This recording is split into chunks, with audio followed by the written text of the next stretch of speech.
আসসালামাইকুম। আজকে আমি তোমাদের চীনা হাঁসের মাংস রান্না করে দেখাবো। এটা খেতে কিন্তু অসম্ভব মজার হয়। তো এখানে আমি হাঁসটাকে কেটে বেছে পরিষ্কার করে ধুয়ে নিয়েছি। এখন আমি এটাকে রান্না করব। তবে কথা না বাড়িয়ে চলো আমরা এখন মূল রেসিপিতে চলে যাই।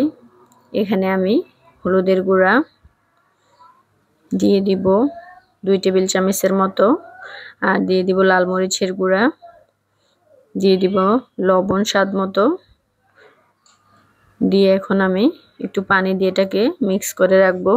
এটা দিলে বাটা মশলার ঘ্রাণ আসবে, সেজন্য এভাবে জাস্ট 10 মিনিটের মতো তোমরা রেখে দিতে পারো রেস্টে। তো এখন আমি এটাকে গুলিয়ে রেখে দিচ্ছি। যে কোনো মাংসের মধ্যে এভাবে রান্না করলে খেতে কিন্তু অসম্ভব মজার হয়। এখন একটা প্যানে আমি পরিমাণ মতো পেঁয়াজ কুচি দিয়ে এটাকে গোল্ডেন ব্রাউন কালার করে ভেজে নিব। দেখতেই পাচ্ছ। এখন আমি তেলের পরিমাণটা তোমরা বাড়িয়ে কমিয়ে দিতে পারো। এখানে আমি কিছু আস্ত মশলা ইউজ করেছি, দারচিনি, এলাচ, লবঙ্গ, তেজপাতা দিয়ে এখন আমি একটু ভেজে নিব, কারণ এখানে আমি বাটা মশলা ইউজ করব, এজন্য আস্তটার পরিমাণ একটু কম দিলাম। এখন আমি দিয়ে দিব আদা রসুনের পেস্ট।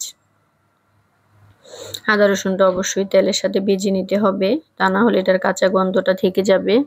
এখন আমি দিয়ে দিলাম বাটা মশলা। বাটা মশলার মধ্যে ছিল পেঁয়াজ, দারচিনি, এলাচ, লবঙ্গ, গোলমরিচ, শুকনা মরিচ এগুলা। এখন আমি এভাবে ভালোভাবে এগুলাকে কষিয়ে নিব তেলের সাথে। এখন আমি যে মশলাটা গুলিয়ে রেখেছিলাম সেটা দিয়ে দিব।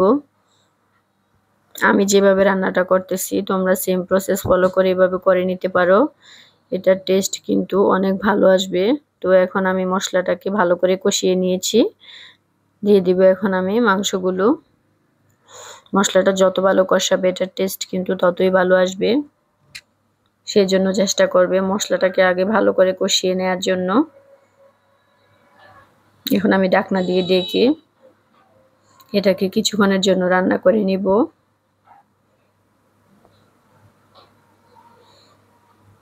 দেখতে পাচ্ছ মাংস থেকে অনেক পানি উঠেছে, এখানে এক্সট্রা পানি ইউজ করিনি।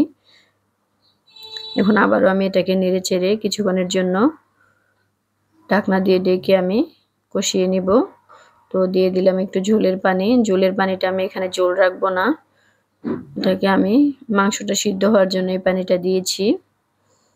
তো এখন দিয়ে দিব আমি টালা জিরার গুঁড়া, দিয়ে এখন নেড়ে চেড়ে ভালো করে মিশিয়ে নিব। তো এরই মধ্যে আমার রান্নাটা কমপ্লিট হয়ে গেল। ভিডিওটা যদি ভালো লেগে থাকে লাইক, কমেন্ট, শেয়ার করতে ভুলবে না। এখন আমি একটা সার্ভিং ডিশ এগুলাকে সার্ভ করে নিব। দেখতেই পাচ্ছ কালারটা অনেক সুন্দর এসেছে, খেতে কিন্তু অসম্ভব মজার হয়েছিল। এরকম নিত্য নতুন ভিডিও পেতে আমার চ্যানেলের সাথেই থাকবে। সবাই আমার এই চ্যানেলটাকে সাবস্ক্রাইব করে দিবে। সবাইকে অসংখ্য ধন্যবাদ জানিয়ে বিদায় নিচ্ছি। আল্লাহ হাফেজ।